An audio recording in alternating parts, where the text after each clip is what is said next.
Hello everyone, most welcome to everyone. तो आज हम बात करने वाले हैं सीटेट एग्जाम की। तो जैसे आपको पता है बच्चों, सीटेट का नोटिफिकेशन आ गया है 2024 का। ठीक है। तो उसका जो फॉर्म स्टार्ट की जो डेट है, तो फॉर्म आपके फिल करने स्टार्ट होएंगे 3 नवंबर से। ठीक है। और लास्ट डेट है इसकी एग्जाम की, जो फॉर्म फिल करने की, वो 23 नवंबर। ठीक है ना। तो 3 से स्टार्ट होके 23 तक फॉर्म फिल करे जाएंगे। ठीक है। और इसकी एग्जाम डेट भी फाइनल हो रखी है 21 जनवरी। ठीक है।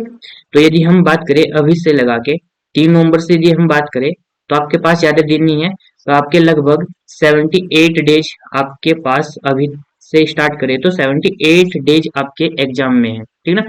तो 78 डेज का मतलब मान लो मोटे मोटे तौर पे आपके पास लगभग 2 महीने आपकी प्रिपरेशन की है एग्जाम की। ठीक है ना। 2 महीने जिसमें आपकी छुट्टी भी रहेगी, इसमें फेस्टिवल भी है, शादी वगैरह अटेंड भी करनी है आपको। तो 2 मंथ आपके एग्जाम में रह रहे हैं। ठीक है। तो अब इसमें मैं आपको क्या बताने वाला हूँ। तो जिसने फॉर्म फिल नहीं किया तो फॉर्म फिल कर दीजिए, क्योंकि फिर लास्ट में जाके इसकी साइट बिजी हो जाती है। और फिर इसमें एग्जाम सेंटर का भी वो रहता है। तो एग्जाम सेंटर यदि आपको नियर चाह रहा है, पास में चाह रहा है, तो आपको स्टार्टिंग में इसका फॉर्म फिल कर देना, वरना फिर बाद में आके आपका सेंटर दूर जाता है। ऑफलाइन मोड में इसका एग्जाम होना है, जैसे कि लास्ट टाइम भी ऑफलाइन मोड में हुआ था, पता है सभी को। और ऑफलाइन मोड में जो पिछली बार एग्जाम हुआ था उसका एक बार लेवल चेक करिए आप। जिसने पेपर नहीं देखा तो प्रीवियस पेपर जरूर देख लीजिए, अच्छे लेवल का पेपर आया था। ठीक है ना। क्योंकि मैं ऑलरेडी सीटेट क्वालिफाई है मेरे दोनों एग्जाम। ठीक है ना। और मैं कई साल से पढ़ा भी रहा हूँ पिछले, जैसे आपको पता भी है। तो आप एक तो फॉर्म फिल करने में लेट मत हुई, फॉर्म फिल स्टार्टिंग में कर दीजिए। ठीक है। और फिर अपनी तैयारी में लग जाइए आप, क्योंकि वैकेंसी आने से पहले यदि आपका सीटेट क्वालिफाई हो जाता है तो अच्छी बात है, वरना फिर कोई फायदा नहीं है। ठीक है। तो इसमें आपको पता है कि जैसे कि 2 एग्जाम होने, पेपर फर्स्ट। एक तो आपका पेपर फर्स्ट होना है, पेपर फर्स्ट। तो पेपर फर्स्ट में आपके 30 नंबर का मैथ आता है, और 30 नंबर का जो मैथ आएगा उसमें 15 क्वेश्चन तो आते हैं आपके बेसिक कैलकुलेशन वाले। ठीक है ना। जैसे आपको पता है बेसिक कैलकुलेशन के। और 15 क्वेश्चन आते हैं आपके पैडागोजी वाले, पैडागोजी के। ठीक है ना। जो आपके थ्योरेटिकल क्वेश्चन होते हैं। तो यहाँ पर यदि हम बात करें तो ये जो आपके 15 क्वेश्चन आते हैं कैलकुलेशन वाले बेसिक से, ठीक है ना। तो बेसिक का मतलब ये नहीं कि बिल्कुल कुछ करना ही नहीं पड़ेगा, आप एक बार पेपर उठा के देख लीजिए लास्ट टाइम वाला ऑफलाइन का कैसा हुआ था। ठीक है ना। तो इसमें कुछ ये टॉपिक उसने मेंशन किए हुए। ठीक है ना। कुछ ऐसा भी होता है कि यहाँ पर टॉपिक और कुछ मेंशन हो रखे, जबकि वहां पर पेपर में और कुछ क्वेश्चन आते हैं। ठीक है ना। ऐसा ही जरूरी नहीं है कि यही टॉपिक आते हैं। सीटेट का जो एग्जाम का जो सिलेबस है वो बड़ा ही अजीब सा होता है इनका। सिलेबस में कुछ होता है, पेपर में कुछ देखने को मिलता है। ठीक है ना। जो मैंने देखा है, क्योंकि मैंने सीटेट अपना क्वालिफाई कर रखे है दोनों वाले अच्छे मार्क्स पे। तो ये आपको ध्यान रखना है। जो आपका पेपर फर्स्ट है उसमें 30 क्वेश्चन आएंगे, तो 30 में आपके 15 क्वेश्चन आपके कैलकुलेशन से रिलेटेड आते हैं, 15 क्वेश्चन आते हैं आपके पेडागोजी से। ठीक है ना। यदि मैं आपको यहाँ पर मैथ कराऊंगा, स्पेशल मैथ, वो सी टेट के बच्चों के लिए होगा। ठीक है ना। जो बैच होगा, मेरे और भी बैच चल रहे हैं, बट ये जो सी टेट का हो गया, उसमें आपके जो मैथ में कराऊंगा उसकी पूरी जिम्मेदारी लूंगा एग्जाम तक की। ठीक है ना। तो जितना पढ़ाया जाएगा पूरा एग्जाम में आपको देखने को मिलेगा। आप पेपर दे के आगे खुद आपको पता चल जाएगा। ठीक है ना। इससे पहले मैं पढ़ा रहा हूँ काफी टाइम से, आपको पता भी है। ठीक है ना। अब देखो ध्यान से, आपको जो पेपर सेकंड है उसमें भी आपका मैथ एंड साइंस आना है। तो जो पेपर सेकंड है बच्चों, तो पेपर सेकंड में आपके भी 30 क्वेश्चन मैथ के आते हैं। ठीक है ना। और 30 क्वेश्चन में इसने बता दिया कि 20 क्वेश्चन आपके आएंगे कैलकुलेशन, मतलब कि अर्थमेटिक और एडवांस मिला के। और जो मैंने लास्ट टाइम पेपर देखा था, ठीक है ना, तो उसमें अर्थमेटिक कम था, उसमें एडवांस के क्वेश्चन ज्यादा थे।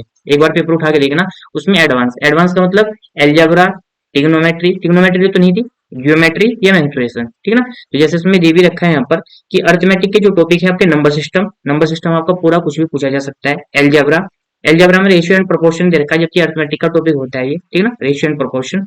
तो अब इसमें आपका एल्जेब्रा के क्वेश्चन भी आए थे, लास्ट टाइम आए थे। ठीक है ना। जियोमेट्री क्वेश्चन आपके पेपर में आने, जियोमेट्री। ठीक है ना। मेंसुरेशन आएगी, डाटा हैंडलिंग आएगी। ठीक है। कुछ आपके अर्थमेटिक के टॉपिक आते हैं जो यहाँ पर नहीं मेंशन हो रखे, वो भी आते हैं। ठीक है ना। तो मान के चलो इसमें जो 20 क्वेश्चन आएंगे आपके अच्छे लेवल के आते हैं 20 क्वेश्चन। और 10 क्वेश्चन आएंगे आपके जो यहाँ पर दे रखे हैं, 10 क्वेश्चन आएंगे आपके पैडागोजी के। ठीक है ना। 10 क्वेश्चन आने हैं आपके पैडागोजी के। तो 20 + 10 30 नंबर का इसमें मैथ आता है। निगेटिव मार्किंग कोई नहीं है, A to Z सब कुछ करना है, जय माता दी आपको करना है वहां पर। ठीक है ना। हर एक क्वेश्चन करके आना होता है, बट ऐसा भी नहीं है कि आप वहां पर सारे तुक्के मार के आओगे। तो आपके जो 30 क्वेश्चन आपके पेपर सेकंड के हैं, और 30 क्वेश्चन आपके पेपर फर्स्ट के हैं। ठीक है ना। तो इस मैथ, ठीक है ना, तो ये 30 क्वेश्चन और 30 क्वेश्चन ये, ठीक है ना, बड़ा इंपॉर्टेंट रोल अदा करते हैं ये।